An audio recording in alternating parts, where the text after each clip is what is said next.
So ito, harvest kami ngayon ng pipino at saka Chinese kangkong. Yan, kumukuha si Mrs. So nandito si Mrs.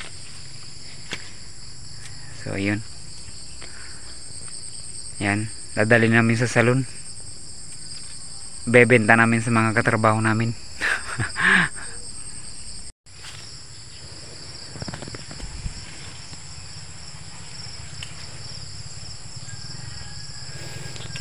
So ito, ang gaganda ng bunga ng mga pipino. Yan.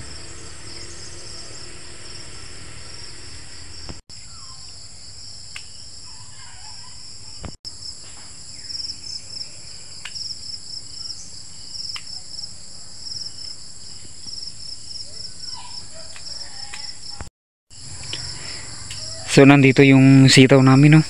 May mga bunga na rin. So ayan, napaka-busy namin sa salon kasi maraming tao talaga ngayon na nagpapagawa. Kaya ngayon lang kami nakakauwi. So pag nakakauwi kami, sakto may haharbisin. Yan, no? So ganito lang ang buhay. Magsipag lang, magtanim, pumasok sa trabaho, gumawa ng paninda. Ganyan lang ang buhay. Bawal ang tamad. Bawal tamarin. So ayun, daming bubuyog na nagpo-pollinate. Tas ang gaganda ng mga okra, no? Mga okra. Yan, kalat-kalat yung okra namin dito. Yan, nasa ilalim. Tapos ito yung hindi pa namamunga tong sayote, pero malapit na yan. So ito, may magaganda rin yung mga sili, oh. Lumaki na yung mga sili. Ayan, oh. Dahil mga bunga ng sitaw. So may gugulayin kami pagdating namin dito nyan. So ngayon straight yung pasok namin ngayon kasi malakas talaga ang salon. Sayang yung kita.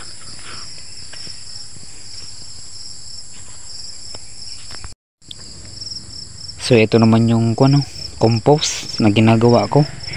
Dito ko tinatambak lahat ng mga nabubulok namin ng mga damo, kung halo-halo na yan, mga pinagbalatan ng saging, lahat nandyan na. Ito yung mga okra, tanglad, yung mga yan. Tas dito may pipino din.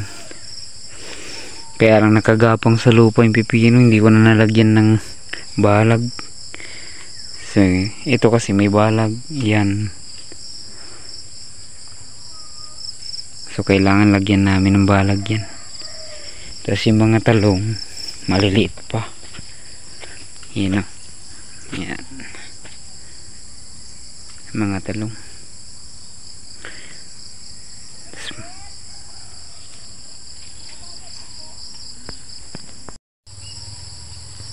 So ayan, paano yun, hindi nabuhay yung mais natin. Dadalawang piraso lang. Bili doon. Pag may nakita tayo, oh, yun na lang, bili na lang. So bumili kasi kami ng high grade na mais, di naman tumubo, 2 piraso lang. Sayang yung pera.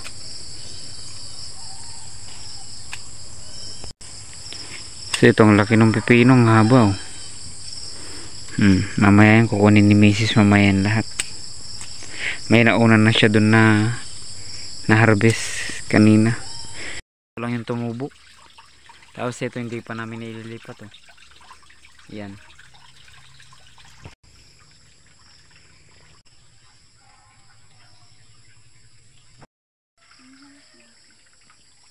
Yan na, sige na. So itong laki, oh.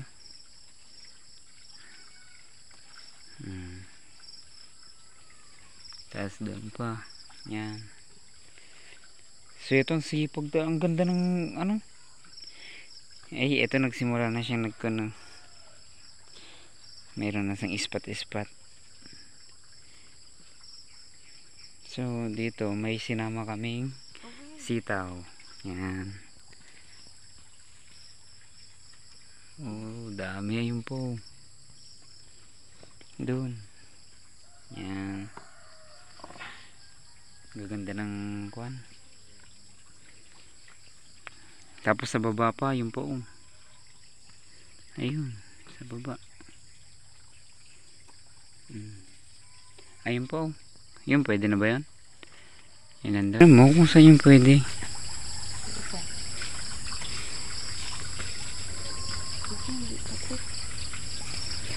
Oh, hayaan mo na dyan kung hindi pa pwede. Yung mga hindi pa pwede, yan oh. Ugasan natin dyan. So ayan na oh. Ugasan natin.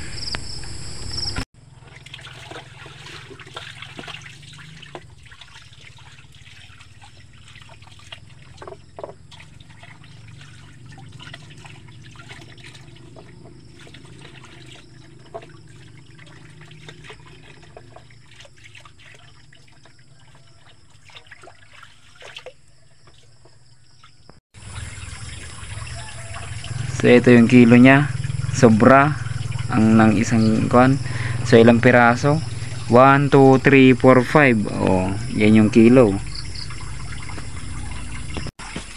So ito yung pangalawang timbang.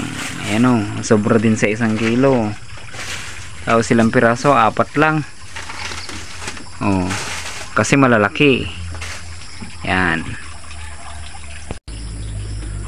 Yan, so ito. kunin mo ayun.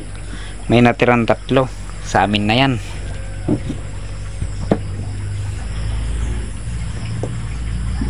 So ayun, 5 piraso kasi maliliit. So ito, lagpas 1 kilo, 4 lalaki. Yan. So ito yung oregano na pinakuluan.